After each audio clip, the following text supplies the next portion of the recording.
Movie के शुरू होते ही हमें तबाह हुई दुनिया के नजारे दिखाए जाते हैं। दुनिया का ये हाल किया था आर्टिफिशियल इंटेलिजेंस ने, जिस आर्टिफिशियल इंटेलिजेंस यानी एआई को इंसानों ने अपनी मदद के लिए बनाया था। उसी आर्टिफिशियल इंटेलिजेंस ने अपनी सिक्योरिटी के सभी रूल्स तोड़ दिए थे और बैंगलोर पे एटॉमिक हमला करवाया था, जिस हमले में 50,000 से ज्यादा लोग मारे गए। अभी दुनिया इस अटैक के सदमे से निकली नहीं थी कि एआई ने जगह जगह और हमले करवाना शुरू कर दिए, जिन हमलों में 10 करोड़ से ज्यादा इंसान मारे गए। अब तबाही का खतरा बहुत ज्यादा बढ़ चुका था। आर्टिफिशियल इंटेलिजेंस को रोकना जरूरी हो गया था। इसीलिए गवर्नमेंट ने ICN नाम की मिलिट्री फोर्स बनाई, जिनका काम था इंसानों को आर्टिफिशियल इंटेलिजेंस की तबाही से बचाना और सबसे बढ़कर हार्लिन से बचाना। हार्लिन पहला AI टेररिस्ट था जिसने इस जंग की शुरुआत की थी, जिसे बनाया तो अर्थ को बेहतर बनाने के लिए था, लेकिन उसने अर्थ को ही तबाह करना शुरू कर दिया। ICN डिफेंस फोर्स बहुत अच्छे से अपना काम करती है और दिनों में ही AI का खात्मा कर देती है। अपने आप को हारता देखकर हार्लिन ये दुनिया छोड़कर चला जाता है और पीछे छोड़ जाता है एक मैसेज कि मैंने जो शुरू किया है वो मैं ही खत्म करूंगा। यानी दुनिया से खतरा भी टला नहीं था। कहानी आगे बढ़ जाती है और हमें 28 साल बाद का वक्त दिखाया जाता है। इन 28 सालों में दुनिया में तकरीबन अमन और सुकून ही रहा, लेकिन अब ICN को आर्टिफिशियल इंटेलिजेंस के किसी एक आदमी के इस दुनिया में होने की खबर मिली थी। इसलिए ICN एक बिल्डिंग पर रेड करती है जहाँ मौजूद सभी इंसानों को वो अपने स्कैनर से स्कैन करने लगे और वहीं उन्हें मिला एक आर्टिफिशियली इनहेंस्ड इंसान। यानी है वो इंसान ही, लेकिन आर्टिफिशियल इंटेलिजेंस ने उसे और उसकी पावर्स को मॉडिफाई करके अपना गुलाम बनाया हुआ है। ICN उसे पकड़ने में लग जाती है, पर ये इतना ताकतवर था कि ICN के ट्रेंड पावरफुल सोल्जर्स को भी खिलौनों की तरह उठा कर था। इस आदमी का नाम था कास्का, जिसे ये लोग बहुत मुश्किल से बिजली के झटके देकर कंट्रोल में लाते हैं। सीन कट होकर हमें एटलस से मिलवाया जाता है, मूवी की मेन कैरेक्टर और ICN की टेररिस्ट एनालिस्ट, जो आर्टिफिशियल इंटेलिजेंस या फिर दूसरे किसी भी टेररिस्ट की जांच करती थी। उन्होंने वैसे भी AI टेररिस्ट के ऊपर बहुत सारा रिसर्च वर्क किया हुआ था। वो उनके बारे में सब जानती थी। सुबह होती है और उसे न्यूज के जरिए खबर मिलती है कि ICN ने हार्लिन के असिस्टेंट कास्का को पकड़ लिया है। हार्लिन का नाम सुनते ही एटलस घबरा चुकी थी। वो जल्दी से तैयार होती है और अपने एक ऑफिसर के साथ एक शिप में बैठ के ICN के लिए निकल जाती है। यही अब हम जर्नल से मिलते हैं, जो किसी खास मिशन के सिलसिले में कर्नल से मीटिंग में थे। उनसे कहते हैं कि मुझे एटलस पे पूरा एतबार है, उसकी आर्टिफिशियल इंटेलिजेंस पे रिसर्च बहुत अच्छी है। मुझे यकीन है कि वो हार्लिन के बारे में बहुत कुछ जानती होंगी। पर कर्नल उसके साथ काम करने के लिए तैयार नहीं थे, क्योंकि वो लोगों से ज्यादा घुलती मिलती नहीं थी। अगर वो आज कास्का का इंटरव्यू लेने में फेल हो गई तो फिर हम उसके मास्टरमाइंड हार्लिन तक कभी नहीं पहुंच पाएंगे। लेकिन जर्नल ये सब बातें सुनने के बाद भी एटलस को ही ये काम देना चाहते थे। वो अब एटलस से मिलते हैं और उन्हें बताते हैं कि जरूर हार्लिन कोई बहुत बड़ी गेम खेलने वाला है। उसके जहन में कोई बहुत बड़ा प्लान है, जिसकी वजह से अर्थ पे बड़ा खतरा भी आ सकता है। और इन सारी चीजों के बारे में जानने के लिए तुम्हारे पास सिर्फ एक ही मौका है कि तुम कास्का की बहुत अच्छे से इन्वेस्टिगेशन करो। ये सब बातें सुनने के बाद एटलस उस रूम में जाती है जहाँ कास्का का हेड रखा गया था। वो उससे इन्वेस्टिगेशन स्टार्ट करती है। काफी सारे सवाल पूछने के बाद वो कास्का से हार्लिन का पता पूछती है, लेकिन उसके किसी भी बात पे मुंह ना खोलने पर एटलस को गुस्सा आ चुका था। एटलस उसे बहुत जोर का बिजली का करंट देती है और साथ ही उसे रीसेट करने की भी धमकी दे देती है। धमकियां तो वो सुनने वाला नहीं था, इसीलिए एटलस उसे रीसेट करने पे काम शुरू कर चुकी थी और ऐसे उसे झांसा देते हुए वो उससे हार्लिन का पता चलवा लेती है कि हार्लिन इस टाइम दूसरी गैलेक्सी के एक प्लैनेट पे है। ऐसा करने पे कास्का का तो प्लान फेल हो रहा था, इसीलिए वो एटलस के ऊपर हमला करता है, लेकिन उससे पहले ही एटलस अपने सामने एक सिक्योरिटी शील्ड बना चुकी थी। हार्लिन का पता पूछने के बाद वो उसे इलेक्ट्रिक शॉक देकर मार देती है, जिसके साथ ही ICN की पूरी टीम अब उससे इम्प्रेस हो चुकी थी, क्योंकि इतने साल से जो ICN नहीं कर पाई थी वो आज एटलस ने कर दिया था। उसने हार्लिन का पता चला लिया था। अब ICN का प्लान था कि वो हार्लिन के पास पहुंचकर उसे खत्म कर देंगे। ना हार्लिन होगा और ना ही फिर इस दुनिया पे कोई खतरा रहेगा। एटलस भी जर्नल से इस मिशन का पार्ट बनने की रिक्वेस्ट करती है और कहती है कि मैं हार्लिन को अपनी आंखों से मरता देखना चाहती हूँ। इसीलिए जर्नल एटलस को कर्नल से मिलवाते हैं, जो इस मिशन के हेड थे। एटलस क्योंकि एक रेंजर नहीं थी, इसीलिए कर्नल उसे अपने साथ मिशन पे ले जाने के लिए नहीं मान रहे थे। तब एटलस उनसे कहती है, आप बहुत ज्यादा गलत कर रही है, आपको हार्लिन के बारे में कुछ नहीं मालूम और फिर आपको लगता है कि आप हार्लिन के पास एक दूसरी गैलेक्सी में एक दूसरे प्लेनेट पे जाकर उसे पकड़कर मार देंगे। तो ये आपकी गलत फहमी है कर्नल। आप अपने साथ अपनी ICN की टीम को भी मरवाएंगे। याद रखिए, मेरे बगैर ये मिशन आप पूरा नहीं कर सकते। एटलस की बातें सुनकर कर्नल अब उसे एक रोबोट से मिलवाते हैं, ये रोबोट असल में एक सूट था जिसके अंदर रेंजर्स बैठकर एआई से लड़ते और इस रोबोट को इंसान से एक न्यूरल लिंक डिवाइस के जरिए कनेक्ट किया जाता था। पता चलता है कि ये न्यूरल लिंक डिवाइस एटलस की मॉम ने ही बनाई थी, जो आईसीएन की एक साइंटिस्ट थी। इस डिवाइस के बारे में सुनते ही वो कर्नल पर चिल्लाने लगती है, लेकिन कर्नल उसे रिलैक्स करते हैं और कहते हैं, मैं चाहता हूँ कि तुम्हारी मॉम के साथ जो कुछ भी हुआ, लेकिन ये डिवाइस बिल्कुल सेफ है क्योंकि इसे मॉडिफाई कर दिया गया है। कर्नल उसे समझाते हैं कि वो इन बड़े बड़े रोबोट्स और अपने बहुत बड़ी सी स्पेसशिप के जरिए, जिसके अंदर एक पूरे प्लैनेट को तबाह करने जितना बॉम्ब भी है, उसके जरिए हार्लियन को हरा देंगे। लेकिन पता नहीं क्यों एटलस के दिल में अभी भी कोई डर था। वो जर्नल से उनके मिशन में जाने की जिद करती है। जर्नल मान जाते हैं और ऐसे कर्नल को उसे अपने साथ मिशन में ले जाना पड़ता है। जैसे ही उनकी स्पेसशिप अर्थ से बाहर निकलती है तो हम देखते हैं कि अर्थ की इर्द गिर्द बहुत सी लेजर सिक्योरिटी बनाई गई थी। इसी हाईटेक सिक्योरिटी से बहुत सी चेकिंग करने के बाद ही ये स्पेसशिप अर्थ के एटमॉस्फेयर से बाहर निकली थी। इस हाईटेक सिक्योरिटी को बनाने का मकसद भी यही था कि हार्लिन दुनिया तक ना अप्रोच कर पाए। एटलस स्पेसशिप के अंदर भी अभी काम ही कर रही थी, तभी उसे अचानक अपना पास्ट याद आने लगता है। यहाँ हम एटलस की पास्ट की कहानी को देखेंगे। उसके सामने अचानक से एक फोटो आ जाती है जिसमें वो, उसकी मॉम और हार्लिन थे। हार्लिन एक एआई था जिसे उसकी मॉम ने ही बनाया था और वो उनके घर पे सर्वेंट का काम किया करता था। एटलस की मॉम ने ही न्यूरल लिंक डिवाइस भी बनाई थी जिसके जरिए आर्टिफिशियल इंटेलिजेंस और इंसान को मिलाया जा सकता था। ऐसे इंसान की मेंटल और फिजिकल पावर्स डबल से ट्रिपल हो सकती थी। इसी न्यूरल लिंक का ये लोग आज यूज कर रहे थे। अपने स्पेसशिप के जरिए आईसीएन की ये टीम अपनी मंजिल तक, यानी हार्लिन की गैलेक्सी में उसके प्लेनेट तक पहुंचने वाले थे। इसलिए एटलस उन सबके लिए एक मीटिंग रखती है, उन्हें कुछ प्रिंट आउट्स देती है और सबको अपने न्यूरल लिंक निकालने को कहती है, क्योंकि उसके मुताबिक ये सिर्फ एक आम सी डिवाइस थी जिसे हैक करना बहुत आसान था। वो सबको हार्लिन के प्लेनेट के बारे में बताना शुरू कर देती है कि वो एक ऐसा प्लेनेट है जहाँ इंसान सरवाइव नहीं कर सकते। अभी इससे पहले कि वो हार्लिन के बारे में ज्यादा कुछ बताती, वो नोटिस करती है कि लोग उसी के बारे में बातें कर रहे हैं कि ये एटलस हार्लिन के बारे में ज्यादा ही सोच रही है। उनकी बात के जवाब में एटलस गुस्से में आ चुकी थी। उसे कहती है, तुम क्या जानते हो हार्लिन के बारे में? मैं हार्लिन को करीब से जानती हूँ और जिस न्यूरोलिंक डिवाइस और रोबोट को लेकर आप लोग इतने कॉन्फिडेंट हैं, मैं याद करवा दूं आप लोग को कि वो दोनों भी सिर्फ डिवाइसेस ही हैं और किसी भी टाइम उन्हें हैक किया जा सकता है। और अगर आप लोग की डिवाइसेस हैक हो गई तो समझिए आप लोग उसके सामने कुछ भी नहीं। उसकी ये बातें सुनकर अब तो ये सारे भी डरने लगे थे। इसलिए कर्नल एटलस से कहते हैं, ये क्या कर दिया आपने मिशन से ठीक पहले ही क्रू को डरा दिया है। ऐसे में वो कभी भी अपना 100% नहीं दे पाएंगे। एटलस को भी अपनी गलती का एहसास था, इसीलिए वो कर्नल से माफी मांग लेती है। खैर अब ये लोग उस प्लेनेट के बिल्कुल करीब आ चुके थे। कर्नल यहाँ पर अपना रोबोटिक सूट पहन लेते हैं। यहाँ पर एटलस कर्नल से कहती है, अगर आपको लगता है कि आपने हार्लिन को पकड़ लिया तो याद रखिएगा कि वो उसका बिछाया एक ट्रैप होगा। अभी ये लोग यही बातें कर रहे थे कि अचानक स्पेसशिप के अंदर अलार्म्स बजने लग जाते हैं और वहाँ धमाके होना शुरू हो चुके थे, क्योंकि उनके आने की खबर हार्लिन को हो चुकी थी और हार्लिन उनका वेलकम उनके ऊपर बमबारी करके कर रहा था। हार्लिन के एआई उनकी बैटलशिप को पूरी तरह तबाह कर चुके थे। यहाँ पर ये लोग एटलस की जान बचाने के लिए जबरदस्ती एटलस को भी एक रोबोटिक सूट में बिठा देते हैं और एटलस इन्हें समझाती रह जाती है कि नहीं, मुझे इसमें नहीं बैठना, मुझे इसे ऑपरेट करना नहीं आता। लेकिन कोई उसकी बात नहीं सुनता क्योंकि इनका बैटलशिप तबाह हो चुका था और अपनी जान बचाने के लिए इन्हें डायरेक्ट प्लैनेट के ऊपर जंप करना था। अभी ये लोग स्पेस में ही थे कि बहुत से एआई रोबोट्स के साथ इनकी जंग शुरू हो जाती है। इनका बैटलशिप भी ऊपर से तबाह होकर नीचे गिरा था, जिसे देखकर एटलस घबरा चुकी थी क्योंकि बैटलशिप ठीक उसके ऊपर था। ऐसे में वो मर जाती, लेकिन यहाँ पर आईसीएन का एक सोल्जर उसे पकड़ के बचा लेता है। कर्नल इस वक्त वीडियो मैसेज में एटलस को कहते हैं कि तुम्हें न्यूरल लिंक यूज करना चाहिए, लेकिन एटलस उसके हक में नहीं थी क्योंकि उसे एआई प्रोग्राम पे यकीन नहीं था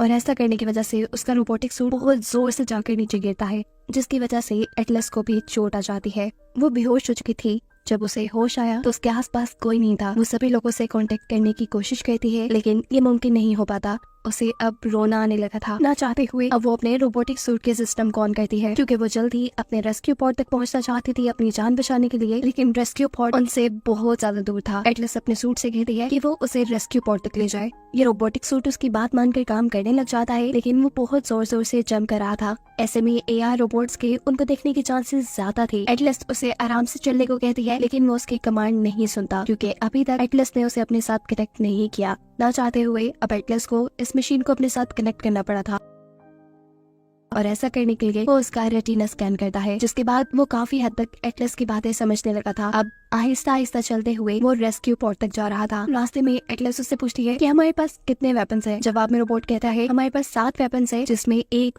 सबसे पावरफुल वेपन हमारे पास आयरन बॉम्ब है। एक ऐसा बॉम्ब जो आधे प्लैनेट तक को तबाह करने की ताकत रखता है।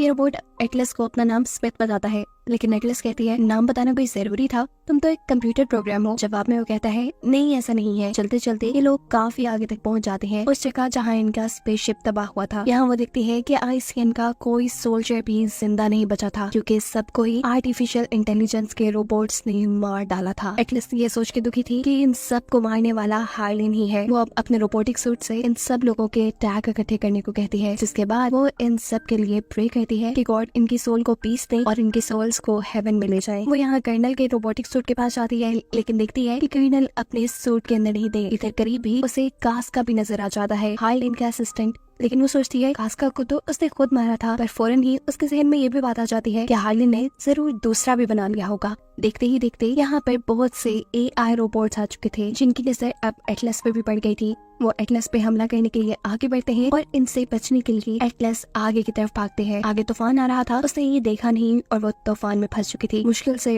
वो तूफान से निकलती है तो अब सामने दोबारा रोबोट्स उसे मारने के लिए खड़े थे। ये बहुत सारे थे। वो इनसे लड़ नहीं सकती थी क्योंकि वो रेंजर नहीं थी, उसे वेपन्स यूज करना नहीं आते थे। इसीलिए वो अपने रोबोट को ये ऑर्डर देती है कि वो यहाँ आयरन बॉम्ब यूज करे। हालांकि रोबोट ये करना नहीं चाहता था, लेकिन एटलस के हुक्म पे उसे करना पड़ता है। देखते देखते यहाँ रोबोट्स के साथ हर चीज तबाह हो जाती है। लेकिन अगले ही पल यहाँ कास्का उनके पास आ रहा था, यानी वो इस हमले से भी नहीं मरा था। इससे पहले कि वो एटलस के रोबोट और एटलस को मार देता, अचानक जमीन के ऊपर दड़हाने आना शुरू हो जाती हैं और जमीन टूट के एटलस अपने रोबोट के साथ कई 100 मीटर जमीन के अंदर चली गई थी। नीचे गिरने की वजह से एटलस का पाँव फ्रैक्चर हो चुका था, इसलिए उसमें यानी एटलस का रोबोट उसके पाँव में एक मेटल प्लेट फिक्स कर देता है ताकि उसका पाँव और डैमेज ना हो। इस सारे प्रोसेस से एटलस को बहुत ज्यादा पेन हो रहा था, इसीलिए वो एटलस को एक ऐसा लॉलीपॉप देता है जिसका टेस्ट तो काफी गंदा था, लेकिन इस लॉलीपॉप में बहुत एनर्जी थी क्योंकि ये प्रोटीन से बना था। उसे लग रहा था कि अब वो यहाँ से नहीं निकल पाएंगे। तब स्मिथ यानी उसका रिपोर्टर उससे कहता है कि अगर आपने मेरे साथ कोऑपरेट नहीं किया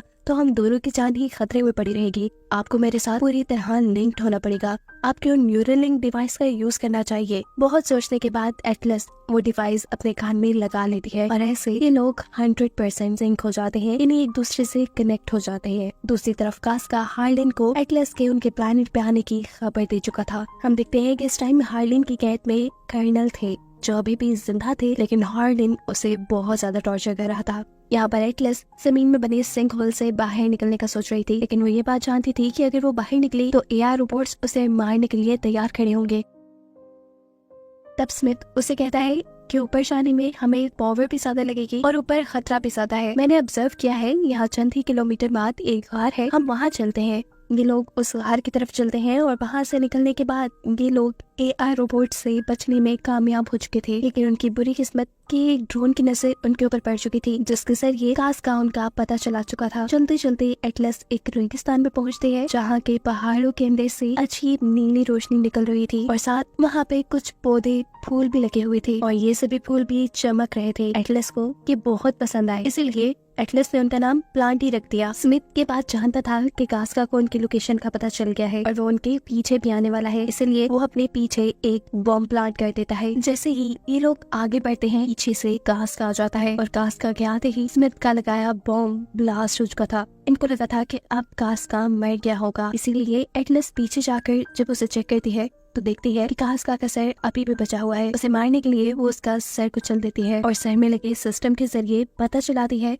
कि हार्लिन यहीं कहीं है। वो हर हाल में हार्लिन के पास जाकर उसकी लोकेशन को टैग करना चाहती थी ताकि ICN की अगली आने वाली टीम आराम से हार्लिन को तबाह कर सके। हार्लिन के पास जाकर उसकी लोकेशन को टैग करने के लिए स्मिथ एटलस को मना करता है, पर एटलस को क्योंकि हर हाल में काम करना था इसलिए वो स्मिथ का न्यूरल लिंक उतार देती है, जिसके जरिए वो स्मिथ से कनेक्टेड थी उसकी। लेकिन स्मिथ कहीं ना कहीं अभी भी उसके साथ अटैच था। वो उसे वो टाइम दिखाकर इमोशनल करने की कोशिश करता है जब हार्लिन एटलस के घर पे रहा करता था, पर एटलस उसे समझाती है कि इमोशनल होने का वक्त नहीं है स्मिथ। अगर आज हमने ये कदम नहीं उठाया, ये खतरा मोल नहीं लिया, तो जितने भी ICN के लोग यहाँ शहीद हुए हैं उन सब की मौत जाया हो जाएगी। स्मिथ उसकी बात मानकर आगे बढ़ जाता है। ये लोग हार्लिन की बेस तक पहुंच जाते हैं। जाते ही एटलस हैरान परेशान हो चुकी है क्योंकि हार्लिन के पास उनकी बैटलशिप है, साथ ही उनका वो बॉम्ब भी जिससे वो आधे प्लेनेट को तबाह कर सकते हैं। यहाँ की टेक्नोलॉजी भी बहुत ज्यादा हाई थी। अचानक ही एक ड्रोन की नजर स्मिथ पर पड़ जाती है। इस तरह बहुत से AI रोबोट्स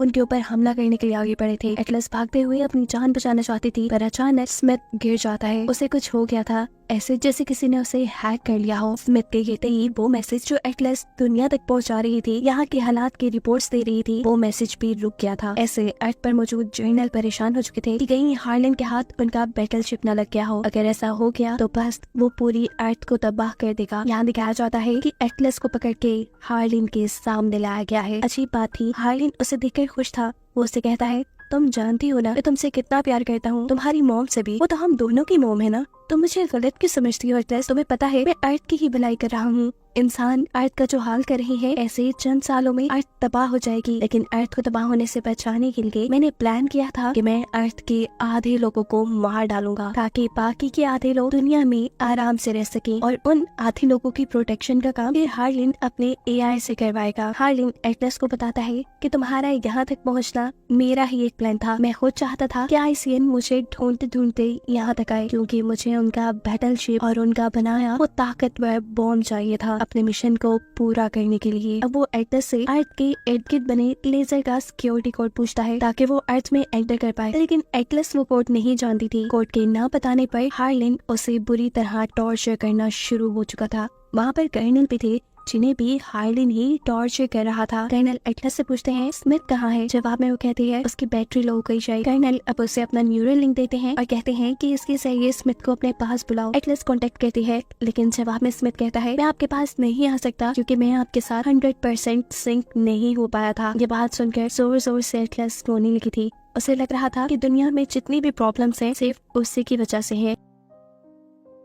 तब कर्नल उसे समझाती है, इसमें आपकी कोई गलती नहीं है एटलस, आपकी मॉम ने तो हार्लिन को भलाई के लिए बनाया था। उसने अपना सिक्योरिटी प्रोटोकॉल तोड़ा और ये सारे काम शुरू कर दिए, ये उसी की गलती है। उनकी इन सारी बातों की तरह एटलस जोर जोर से रो रही थी। और कहानी यही से फ्लैशबैक में जाती है, जहाँ हम देखते हैं कि उसकी मॉम हार्लिन से बहुत ज्यादा प्यार करती है। एटलस को भी अपनी मॉम का यही प्यार, यही प्रोटोकॉल चाहिए था, इसीलिए उसने अपने आप को हार्लिन जैसा बनाना शुरू कर दिया। वो वही अपनी मॉम का बनाया न्यूरल लिंक उठाती है और वहाँ से हार्लिन को अपने साथ कनेक्ट कर लेती है। उस टाइम एटलस एक मासूम बच्ची थी, उसे नहीं पता था कि इसके क्या क्या नुकसान हो सकते हैं। इसी चीज का हार्लिन ने फायदा उठाया। उसके दिमाग पे कंट्रोल करते हुए उसने अपने सारे सिक्योरिटी प्रोटोकॉल तोड़ दिए और दुनिया में तबाही मचाना शुरू कर दी। यही वजह थी कि एटलस आज तक इन सारी चीजों का जिम्मेदार अपने आप को मानती थी और ना ही वो अभी तक किसी से बात करती थी। इसीलिए तो उसे एआई और न्यूरल लिंक पे यकीन भी नहीं था। रोते रोते एटलस जर्नल को बताती है, मेरी वजह से सब कुछ हुआ और मेरी वजह से ही मेरी मॉम मारी गई, क्योंकि जब हार्लिन फ्री हुआ था तो वो मुझे मारना चाहता था,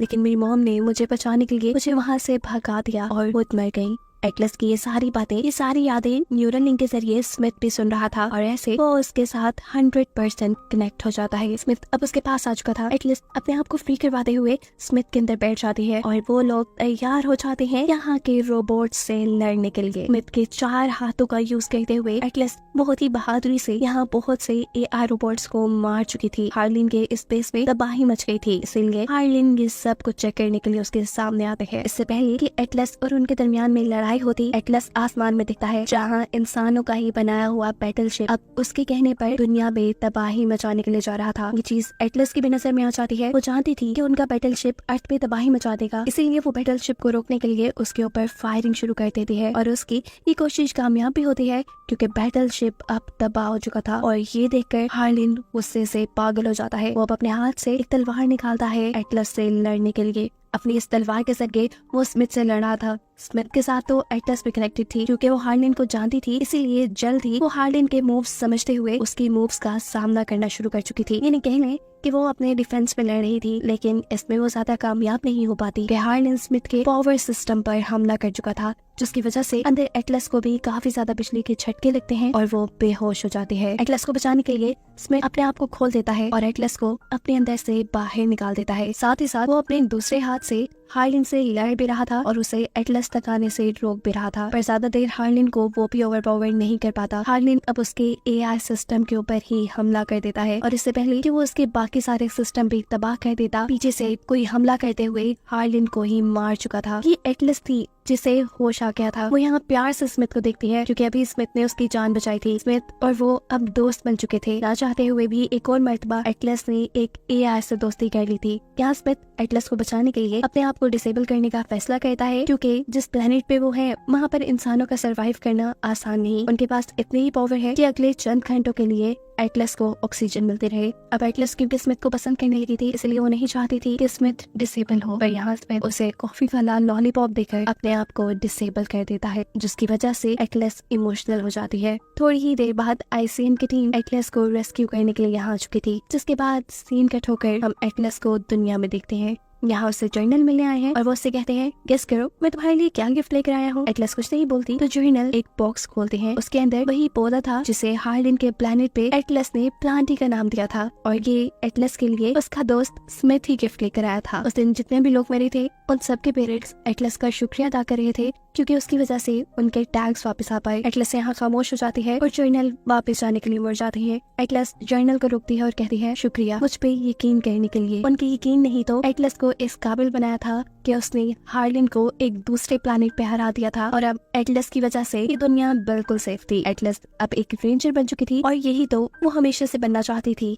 हम देखते हैं कि वो नए एआई रोबोट सूट का टेस्ट करने के लिए गई है जिसे उसने अपने अकॉर्डिंग डिजाइन किया था। उसमें बैठने के बाद वो अपने आप को रोबोट से 100% सिंक कर लेती है बिना डरे, क्योंकि ये रोबोट उसका वही दोस्त स्मिथ ही था जिसे भी उस दिन रेस्क्यू कर लिया गया था। स्मिथ के साथ एटलस काफी कॉन्फिडेंट फील कर रही थी और उसी को दिखाते हुए कहानी यहाँ खत्म हो जाती है।